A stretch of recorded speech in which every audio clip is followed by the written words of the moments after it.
ಮೊನ್ನೆ ಜಾತಿ ಐತೆ ಸರ್. ಇದು ಮರಾಠಿ ಸರ್. ನನಗೆ ಮರಾಠಿ ಬರಲ್ಲ. ಕನ್ನಡದೊಳಗೆ ಹೇಳೋ ಮಾತಂದ್ರೆ ನೀನ್ ಮರಾಠಿ ಕಲಿಬೇಕು. ಹಿಂಗ್ ಮಾಡ್ತೀನಿ ನೀನು ಅಂತೇಳಿ ಮರಾಠಿ ಒಳಗೆ ನನಗೆ ಬೈದ್ರು. ನಾವು ಟಿಕೆಟ್ ಅಂತ ಕೇಳಿದೆ ರೀ. ಅವ್ರು ಒಂದು ಹುಡುಗ ಒಂದು ಹುಡುಗಿ ಇದ್ರು. ಒಂದು ಹುಡುಗಿ ಇದ್ದ ತಕ್ಷಣ ಈಗ ಒಂದು ಫ್ರೀ ಟಿಕೆಟ್ ಹುಡುಗನಿಗೆ ಕೊಟ್ರೆ ನಾನು ಸಸ್ಪೆಂಡ್ ಆಗ್ತೀನಿ. ಅವರು ಒಂದು ಹುಡುಗನ ಟಿಕೆಟ್ ಅವಳೇ ತಗೊಂಡಿದ್ಲು. ಹುಡುಗನ ಟಿಕೆಟ್ ಅವಳೇ 2 ತಗೊಂಡಿದ್ಲು. ಆಮೇಲೆ ಅದು ಯಾರು ನಮ್ ಚೆಕಿಂಗ್ ಇನ್ಸ್ಪೆಕ್ಟರ್ ಮಾತ್ರ ನಾನು ಸಸ್ಪೆಂಡ್ ಮಾಡಿಬಿಡ್ತಾರೆ. ಅದಕ್ಕೆ ನಾನು ಅವಳು 2 ಟಿಕೆಟ್ ಅಂತ ಹೇಳಿದ್ಲು ಆ ಹುಡುಗಿ. ಆಮೇಲೆ ನಾನು ಕೊಟ್ಟಿದ್ದೆ 2 ಟಿಕೆಟ್ ಅಂತ ಕೊಟ್ಟು ತಕ್ಷಣ ಮತ್ತೆ ಆಮೇಲೆ ಇನ್ನೊಬ್ರು ಯಾರೋ ಮಾತು ಕೇಳಿದೆ. ಇಲ್ಲ ಅವ್ರದ್ದು ಟಿಕೆಟ್ ಗಂಡಸರಿಗೆ ಕೊಟ್ರೆ ನಾನು ಸಸ್ಪೆಂಡ್ ಆಗ್ತೀನಿ, ನೀವು ಹಂಗೆಲ್ಲ ಮಾಡಬಾರ್ದ ಮಾತು ಅಂದ್ರಿ. ನೀನ್ ಶಾಣೆ ಉತ್ತದ ಅಂತ ಎಷ್ಟು ಅಂದಿದ್ದೆ.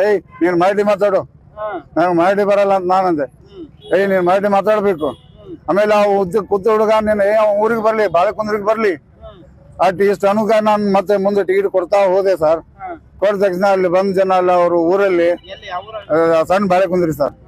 ಅಲ್ಲಿ ಹೋದ ತಕ್ಷಣ ಒಂದು 100 ಜನ ನಮ್ ಬಸ್ ಮುಂದೆ ನಿಂತಾರೆ. ಒಂದ್ 20 ಜನ ಒಳಗೆ ಹೊಡಿತಾ ಇದಾರೆ. ಎಲ್ಲ ತಲೆಗೆ ಹೊಡೆದಿದ್ದಾರೆ, ಇಲ್ಲೆಲ್ಲ ಹೊಡೆದಿದ್ದಾರೆ. ಆಮೇಲೆ ಡ್ರೈವರ್ ಹೊಡಿತಾ ಇದ್ದಾರೆ. ನೀನು ಮರಾಠಿ ಮಾತಾಡಕ್ಕೆ ಅಲ್ಲ ಮರಾಠಿನೇ ಸರ್. ಕೇಳ್ಬೇಕಲ್ಲ, ನಾನು ಹೋಗಿ ಸ್ಟೇಷನ್ ಇದೆ ಅಲ್ಲ, ಪೊಲೀಸ್ ಸ್ಟೇಷನ್ ಇದೆಲ್ಲ ಕೇಳ್ಬೇಕ ಬೇಡವಾ ಸರ್? ನಾನು ಅಪಾರ್ಟ್ಮೆಂಟ್ 2008 ನಾನು ಇಲ್ಲಾಂದ್ರೆ ನನ್ನ ಸರ್ವಿಸ್ 18 ವರ್ಷ ಅಲ್ಲೇ ಡ್ಯೂಟಿ ಮಾಡ್ತಿದ್ದೇನೆ ಸರ್. ಮರಾಠಿ ಕಲಿಬೇಕು ಮಾಡ್ಬೇಕು ಸರ್. ಊರ್ ಜನ ಸರ್ ತಪ್ಪು ಮಾಡಿದ್ರೆ ಕೇಳ್ಬೇಕಲ್ಲ, ಪೊಲೀಸ್ ಸ್ಟೇಷನ್ ಇದೆ ಅಲ್ಲ ಸರ್. ಊರಿನ ಜನ ಎಲ್ಲ ಬಂದು ಸೇರಿ ಹೊಡೆದ್ರೆ ಅಲ್ಲಿ ಹೋಗಿ ಗಾಡಿ ನಿಲ್ಲಿಸಿ ಬಂದಿವಿ ಸರ್. ಮೊದಲು ನಾನು MLC ಮಾಡಿಸುವಾಗ